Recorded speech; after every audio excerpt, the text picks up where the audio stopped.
ಕಾಂಗ್ರೆಸ್ ಅಂತ ಹೇಳಿದ್ರೆ ಅಲ್ಪಸಂಖ್ಯಾತರನ್ನು ಓಲೈಸುವಂಥ ಪ್ರಯತ್ನ ಮಾಡುತ್ತೆ ಅನ್ನುವಂಥ ಭಾವನೆ ಇಲ್ಲಿ ಕರ್ನಾಟಕದಲ್ಲಿರೋದು. ಎಟ್ ದ ಸೇಮ್ ಟೈಮ್ BJPಯ ಸೋಕಾಲ್ಡ್ ಹಿರಿಯ ನಾಯಕರು ಯತ್ನಾಳವರು ನೋಡಿ ನಾನು ಒಂದು ದಿವಸ ಮುಖ್ಯಮಂತ್ರಿ ಆಗಿಬಿಟ್ರೆ ನನ್ನ ಪೊಲೀಸ್ನವ್ರ ಕೈಗೆ AK-47 ಕೊಡ್ತೀನಿ, ಅದ್ಯಾರಾದರೂ ಮುಸಲ್ಮಾನರು ಅಂದರೆ ಯಾರು ತಪ್ಪಾಗಿ ನಡ್ಕೊಳ್ತಾರೆ ಅವರನ್ನು ನೀವು ಹೊಡೆದುರುಳಿಸ್ಬೋದು ಅಂತ ಈ ಥರದಂದ್ರೆ ಪ್ರಚೋದನಕಾರಿ ಸ್ಟೇಟ್ಮೆಂಟನ್ನು ಕೊಡ್ತಾರೆ. ನೀವು ಇದೇ ಪಾಕಿಸ್ತಾನಕ್ಕೆ ನೀವು ಹೋಗಿದ್ದೀರಿ, ಅಲ್ಲಿ ಹೆಂಗಿದೆ? Is it safe? ಚೆನ್ನಾಗಿದೆಯಾ?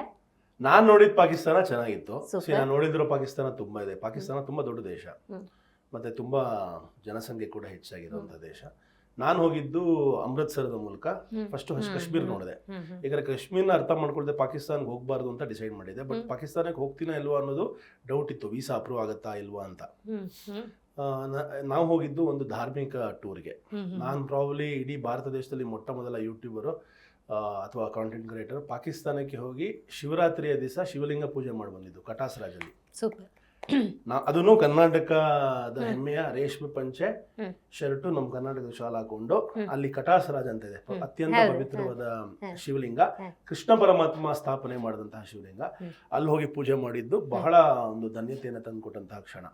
ಅದು ಬಿಟ್ಟು ನಾನು ಲಾಹೋರ್ನ ನೋಡಿದೆ, ರಾವಲ್ಪಿಂಡಿ ಮತ್ತೆ ಇಸ್ಲಾಮಾಬಾದ್ ಪಾಕಿಸ್ತಾನದ ರಾಜಧಾನಿ, ಎಲ್ಲ ಕಡೆ ಹೋದೆ. ನಾವು ಉಳಿದಿದ್ದ ಕಡೆ ಎಲ್ಲ ಫೆಸಿಲಿಟೀಸ್ ಎಲ್ಲ ನಮಗೆ ಕರೆಕ್ಟಾಗಿ ಕೊಟ್ಟಿದ್ರು, ಯಾಕಂದ್ರೆ ಟೂರಿಸ್ಟ್ ಬಂದಿದ್ವಿ, ನಾವು ಅದಕ್ಕೆ ಹಣವನ್ನ ಪಾವತಿ ಮಾಡಿದ್ವಿ.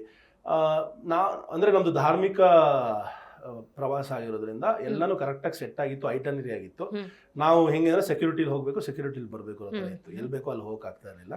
ಬಟ್ ನಾನು ನೋಡುವಂತಹ ಪಾಕಿಸ್ತಾನದಲ್ಲಿ ಸರ್ವೇ ಸಾಮಾನ್ಯ ಮನುಷ್ಯ ಇಲ್ಲೇನು ಹೋರಾಟ ಮಾಡ್ತಿದ್ರೆ ಅಲ್ಲೂ ಕೂಡ ಅದೇ ಹೋರಾಟ ಮಾಡ್ತಾರೆ.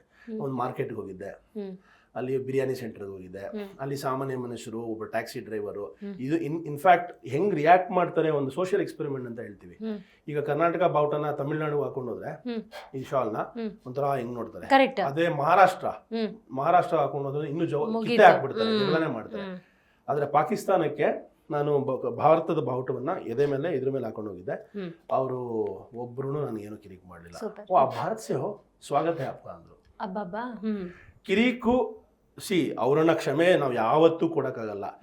ನಾನು ಫಸ್ಟ್ ತಮ್ಮನೇಲೇನೆ ಪಾಕಿಸ್ತಾನಕ್ಕೆ ಹಾಕಿದ್ದು ದಾರಿ ತಪ್ಪಿದ ದೇಶ, ಸರಿಯಾದ ನಡೆಸಿಲ್ಲ ಅಂದ್ರೆ ನಾವಿಕ ಹಡಗೆಲ್ ರೀಚ್ ಆಗ. ಬಟ್ ಆದ್ರೆ ಸಾಮಾನ್ಯ ಮನುಷ್ಯ ಅವನ್ ತಪ್ಪೇನಿದೆ ಇಲ್ಲಿ. ಅಲ್ಲಿ ಕೂಲಿ ಕಾರ್ಮಿಕನ್ ಮಾತಾಡಿಸ್ದೆ, ಅಲ್ಲಿ ಒಬ್ಬ ಕೂಲಿ ಕಾರ್ಮಿಕ ಊಟ ಮೋಸ್ಟ್ಲಿ ಈ ಜನಕ್ಕೆ ಅವ್ರಿಗೂ ನಮಗೂ ಈ ಯುದ್ಧ ಬೇಕಾಗಿಲ್ಲ, ಖಂಡಿತ ಬೇಕಾಗಿಲ್ಲ. ನಾನು ಅವ್ನು ಕೇಳಿದಲ್ಲ, ಅವನು ನನ್ನ ಪಾಕಿಸ್ತಾನಿ, ನಾನು ಅವ್ನಿಗೆ ಹೇಳಿದೆ ನಾ ಇಂಡಿಯನ್ ಅಂತ.